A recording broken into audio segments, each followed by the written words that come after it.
Hello everybody, welcome back to a new video. Today I want to talk about a simple trick I found which uses a really cool feature of audio signals to kind of isolate the processing of a particular plugin. And the reason why you might do this is to kind of check what a plugin is doing to your signal, and it allows you to hear where in the frequency spectrum your plugin is taking effect and how much effect it is having in particular parts of the sound.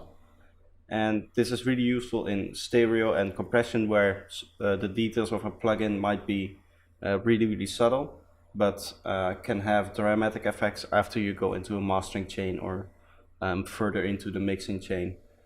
So let's just jump into it. I've set up a quick project and I'm going to show you what I'm on about. Alright, so here's the project. As you can see, we have a simple kick and bass, or a simple bass line here. I just took one out from the bass packs from this Cashmere pack here. And let's say I like this song and I want to kind of play it in a track, but I don't like how mono it is. I like that it's completely mono now. I made it mono just to kind of show off what this trick is all about. Let's say I want to add some more stereo width to this bass line here. What I can do is I can go to my FX plugins and search for a stereo plugin. Let's try out this wider plugin here, which is a nice free plugin. I can give it a bit of stereo width, like 20%, let's say. Maybe that's a little bit too much. Let's go for 10 here. For now I'm just going to duplicate this and we're going to check out a different one. So we can go into, let's say, this one. I'm going to delete the wider plugin and I'm going to go to Stereo Generator, which is a different, more advanced plugin.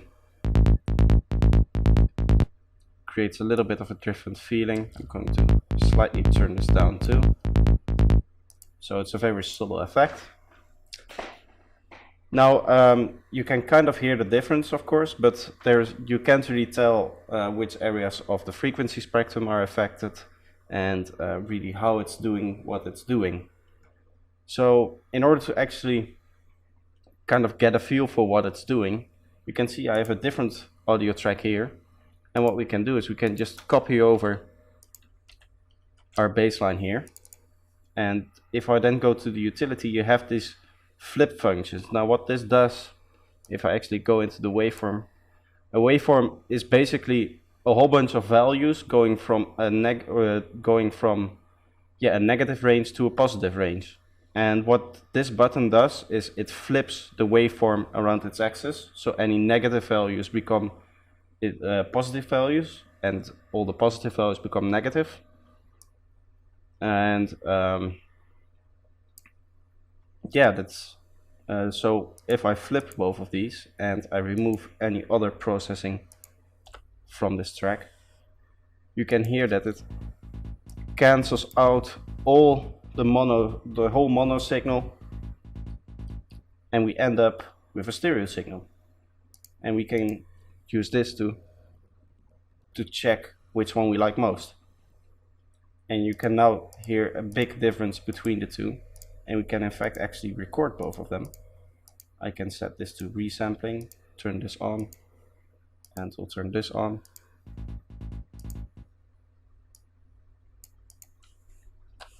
You can consolidate this, and then we can go to our second channel and set this to resampling,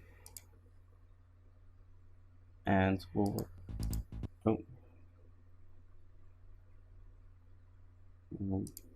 stop that from playing.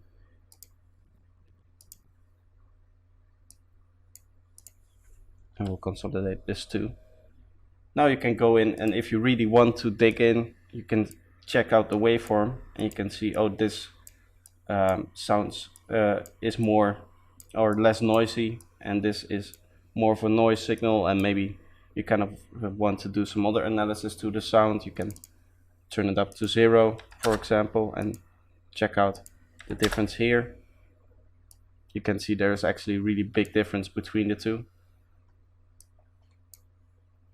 But there are other places where this might be useful. For example, if you mix a lot on headphones like me, you might not always be able to hear the compression you're doing.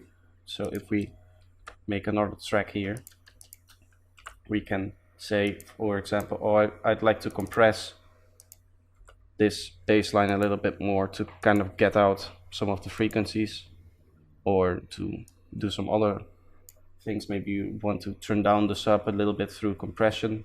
You can do that here, but you want to make sure that it sounds the way you want it to sound. For now, I'm just going to throw on a simple preset which tends to work pretty well. If I now listen to this, you can hear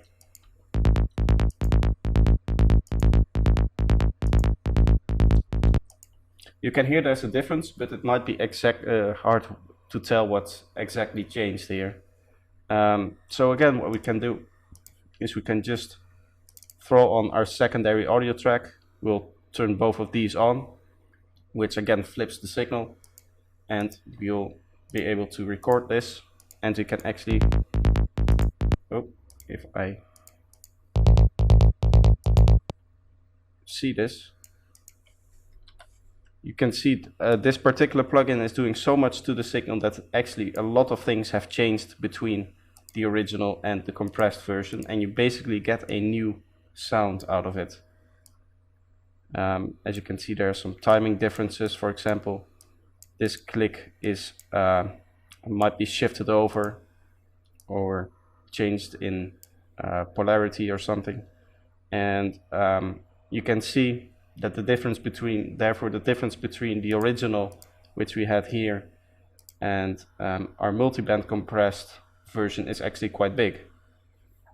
So these are things, this trick you can use to kind of check yourself and see if what you're doing to a signal has a huge consequence to the sound, if it completely changes the sound, and if so, what it actually does to the sound, like what's the difference in signal between the original sound and the sound after your plugin. So I hope this helps. Just a short little video on a quick tip I find very useful in sound design, and I hope to see you next time. If you have any suggestions for future videos, please let me know in the comments, and for now, bye bye.